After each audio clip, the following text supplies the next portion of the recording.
Well, there have been some movement for the past day and a half. Houston Rockets finally offloaded Kevin Porter Jr. Finally got rid of him, to OKC Thunder. 2 second-round future draft picks, Victor Oladipo and Jeremiah Robinson Earl. Don't worry about what we getting back because they might not even touch the hardwood. Luckily, somebody was willing to deal and they can get off of that contract. And OKC waived him as soon as they got him, so he won't even be touching the hardwood for OKC. I don't think this guy's going to play in the league ever again unless it be 5-10 years down the road. They feel like they want to give him another shot, be a hell of a NBA comeback story, whatever you want to call it. But as of right now, I don't see this guy playing basketball ever again in the NBA. Now, let's talk about Victor Oladipo. Guy that's been injured pretty much his whole career. Great talent, but the Houston Rockets are not lacking guards or forwards. I know they got Robinson Earl, but I don't see him being a big asset to the Houston Rockets. I think they might just send him down to the G League or whatever you want to call it for him to work on his game. But the biggest thing is just offloading that contract, getting that off your books before the season starts with Kevin Porter Jr. and start the season fresh with what you got at hand. But it's good for the Houston Rockets to move on with this season without no cloud over their heads, and they can just focus on the regular season. So offloading him before the season starts is a big plus. But we're full of guards and we're full of forwards. That's why this trade with no big splash. You just made just to offload Kevin Porter Jr. That's all we wanted to do. Instead of waiving him or eating the money, somebody's willing to deal, and we had to jump on that. So I'm glad that happened. Rockets are looking good going into this season. They had a game on Monday against the San Antonio Spurs. They're actually going to play them tonight. In that game, San Antonio was more physical. They were playing at a different pace than we was in that first quarter. Houston had to catch up with the speed, but it was a second and a third string unit that actually got them back in the game. Now, we'll take a win the way we can take it. It wasn't no victorious win or nothing like that. It is preseason, but it was a win. And if you can stay undefeated in the preseason, going into the regular season, it does a wonderful job for your confidence. So we're not going to take that as a slouch, getting a win against San Antonio. Anytime you win against San Antonio, it's a plus in my book. But it was a second and third string that got us back in the game. So Houston needed something like that. It seemed like they was on this high horse, coming in this season. New system and everything, playing well, defense is locked in, and they haven't got hit in the mouth really yet. Well, San Antonio in that first quarter, or you can say first half, knocked them in the mouth. So you want to see what this team is built like when they hit controversy, or they're in a slump, or things ain't going their way and a team is getting the best of them. You want to see how they're going to respond to that. Well, the second group showed something. Might have a bench coming in this season. I can see that happening. We can have one of the best benches in the league, depending on what kind of players we're going to keep and who's going to get cut. But it look like Houston going to have a pretty good bench. Like I said, I'm just worried about the center position. I really am. Now, Alperen Sengun in that game, and hopefully we don't see too much of that in this season. Emu Doka pulled him to the side because I'm sitting there wondering the same thing. He was a little sped up. This pump faking I just don't like for Alperen Sengun. It's too much second guessing himself. It's too many ball fakes, and he gets himself in trouble. Just like down low underneath, he had an easy layup, but he wants to shuffle his feet, get extra dribbles, and ended up traveling.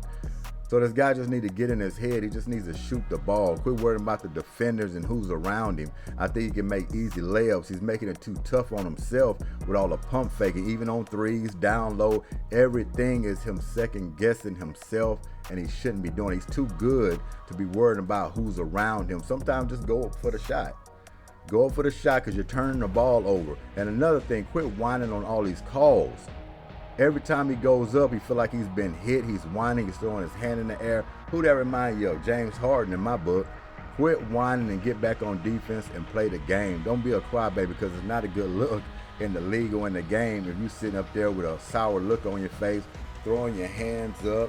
Too good of a player to be showing that on the floor. So I hope he can get it together. I like when Emu Doka pulled him out for just a few seconds and threw him back in the game and just said a few words to him, tell him to slow down. You're a little sped up. Just take your time and just shoot your shot. Because I'm going to tell you, that's coaching. How many coaches you see that does that? That's an old school tactic right there. Now, Greg Popovich, I've seen him do that in the past. Great coaches will take a player out for a few seconds to say something to him on the sideline and then put him right back into the game. And Alperen Sengun needed that because he was a little flustered, it seemed like, speeding up, trying to move too fast. And I think he got settled down throughout the game after he had that little talk with Emmy. So we got to expect big things from him, and he has to understand that. And one way to get that corrected is in preseason. So going into the regular season, he'll have a better, more feel of what's expected of him. He don't have to try to win the game all by himself. Just pick your spots. When we give it to you down low, make your move. I mean, I know you like to do 100 dribbles and all these pump fakes. Certain time and situation in the game, that could be good, but you don't have to do that on every time you touch the ball. Because you're going to fake yourself out your own move. You're going to end up traveling. You're going to end up losing the ball or have some of these guards come by and take the ball away from you. Just get it, couple of dribbles, go up strong, or get into your action where you're going to do the jump hook, fade away, or whatever your move is. Get into that action. So I'm just hoping you clean it up. We don't need all that ball faking and stuff, and quit all the whining, like I said, Alperen Sengun. You're too good of a player to be whining for calls. You're not going to get them. Now at this point, you got to put in work. Refs see you putting in work, going up strong, they're going to give you the call. You don't have to whine for it. But if you're sitting there on every play, whining and going on, oh yeah, they're going to take care of something. Going up, flaring your arms, you're not going to get a call in this league. So put in your body of work. They'll respect you. They'll respect that game. They'll know you're going in strong in your moves, and you'll get those calls. But you got to pay your dues first, Alperen Sengun. So hoping he clears that up, because we're going to need him big in that paint for this season coming up. Big, mostly on defense. I'm not even worried about his offense. We know he's kind of polished on offense, but defense is going to be the key for Alperen Sengun going against these big men in this league. Then you got Jock Landale coming off, and then you got Boban as well. I almost want to put Boban in front of Jock Landale, to be honest with you, just because of the height. Just because you have somebody physically strong and tall in that middle that you got to think about when you drive into the hole. Whether he's slow or not, he's still a big body. He can grab you some rebounds. He can adjust some shots. So he might can play in spurts. I don't know on floor. I don't think he'll play a lot of minutes. I wouldn't try to give Boban a lot of minutes at this tender age in his career. But overall, they played San Antonio well. Didn't get to see Wemby in that game. Maybe tonight they might play Wemby a little bit, but if not, it is what it is. Preseason is narrowing down. Teams trying to get ready. They don't want to risk any injury or anything like that. And plus, they got some players they want to look at going into regular season. See who they're going to cut, who they're going to keep, who can be a good piece in their rotation. So Houston Rockets, man, it's looking good going into this season. They just have to get a few things cleared up and stay intensified on that defense. Like M. Udoka said, when shots are not going, you can't drop your head. You ain't making shots. Still pick it up on defense. Get you some steals. Get some open court runaways so you can get some layups and get back in a groove again. But the defense has to stay intensified for us to even be competitive in a lot of these ball games. Because if defense is not there, you're going to get blown out a lot of ball games. I mean, Houston has to play at a skyrocket level, game in and game out, just to stay in ball games. Because they do have a lot of talent. They don't have a big number one guy, superstar, so to speak, to carry them through games. They play more of a collective unit as a team, and got some subpar all-stars on their team if they jump to the next level. But you come in there half-assing it in this regular season, you're going to get hit in the mouth real hard. So they have to play with their hair on fire in a lot of ball games, mostly all the ball games. You might be favorable in some games, maybe. You can go ahead and get the best of some teams, but you have talent, but y'all are new. You're not together. You're just learning this system. And you can have some stumps in the offense here and there, and defense is where you got to lay your hat to bring that offense back to where it needs to be throughout a game. So do not lose that defensive intensity. So Houston against San Antonio Spurs tonight. Check it out. It'll be a good one, especially if Wemby's playing and Jalen Green gets out there. Be some good action to watch. But yes, Kevin Porter Jr. is gone. Traded to OKC, which they've waived him immediately. They probably waived him when he was on a plane.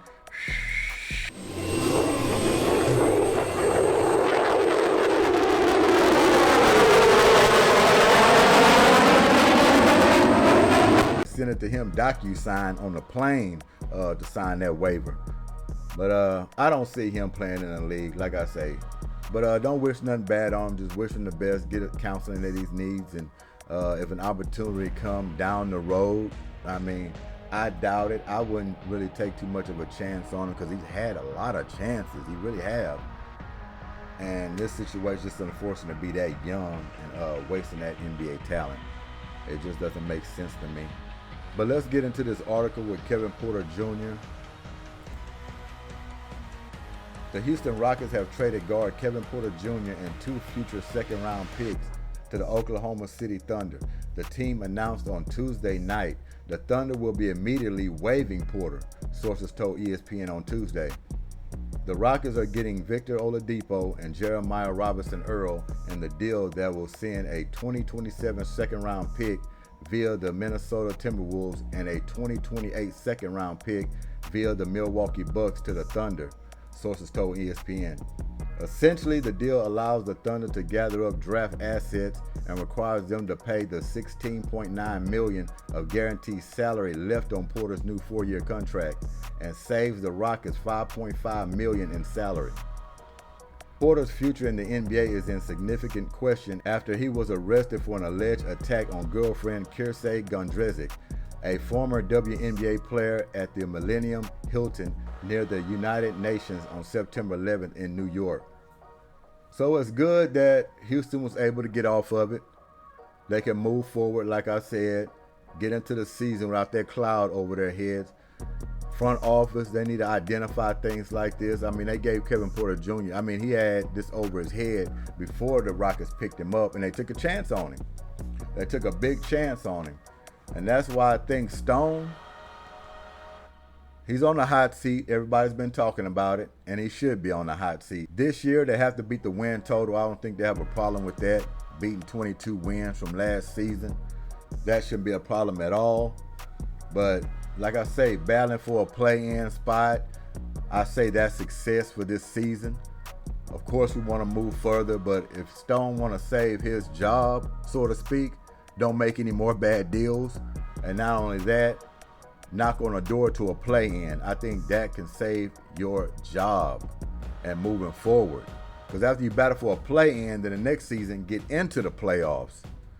That's progress. Then move forward and you start thinking about a second round in the playoffs and so forth.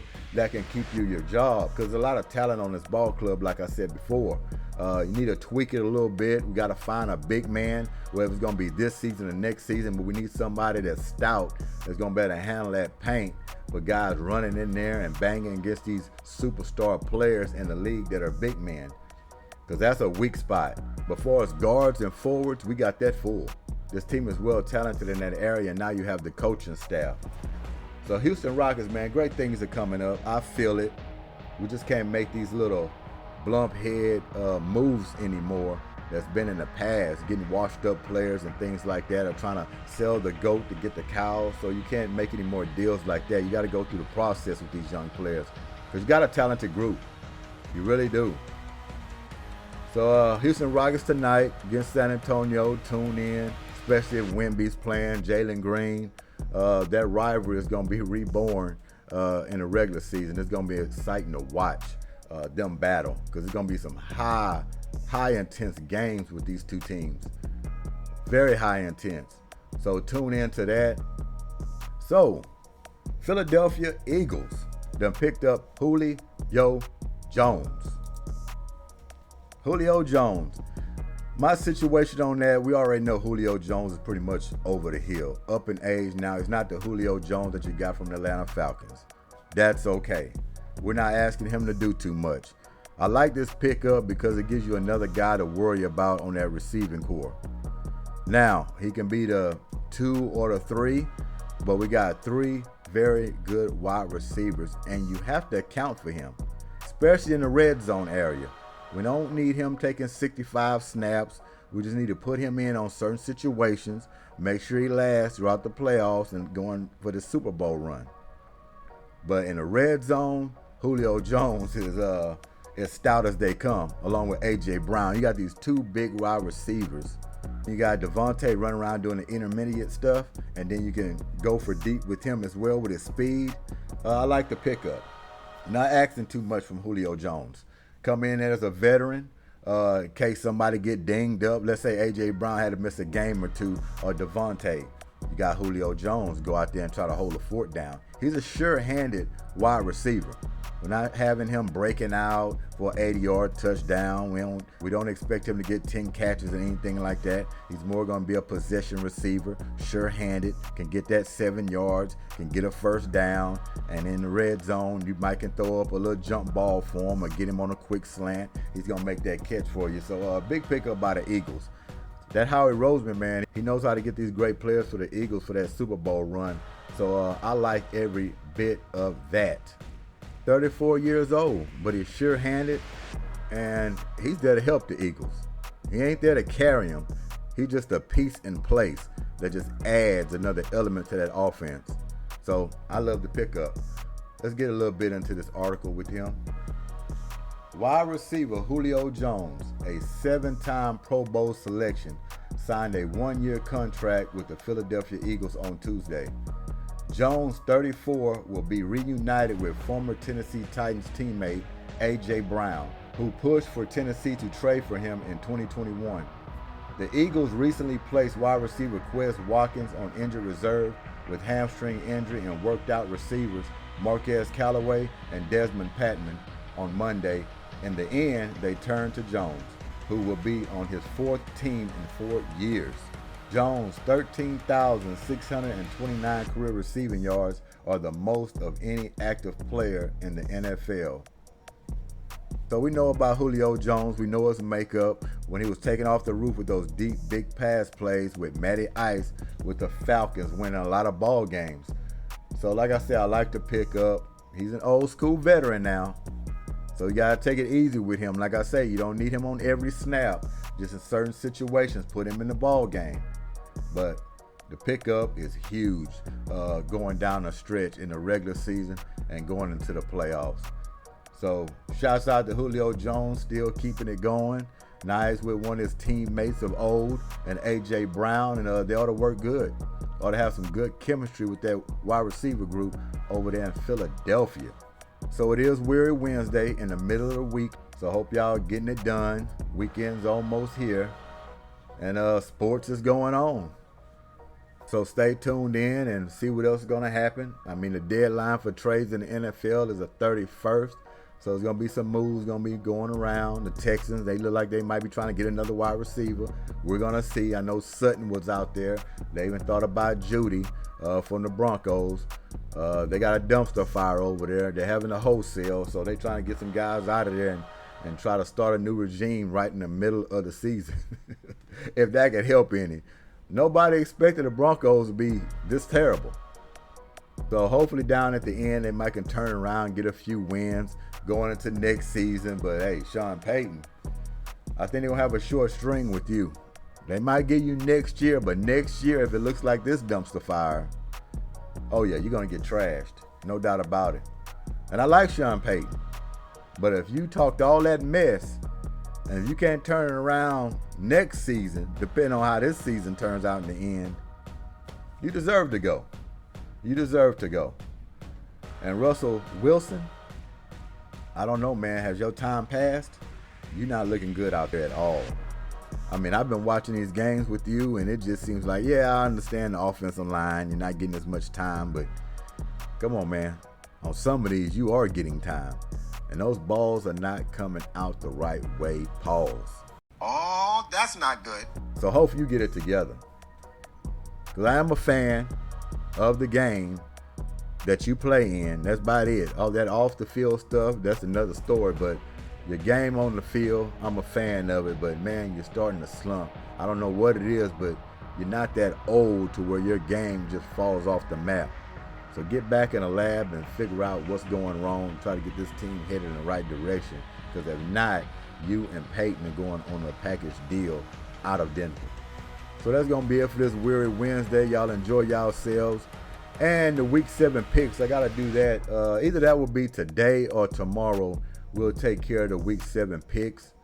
But until then, this G.S.Q.H, Goodymo Sports Quick Hits. Thanks for y'all time. Enjoy yourselves. Be safe. And we out of here. Peace.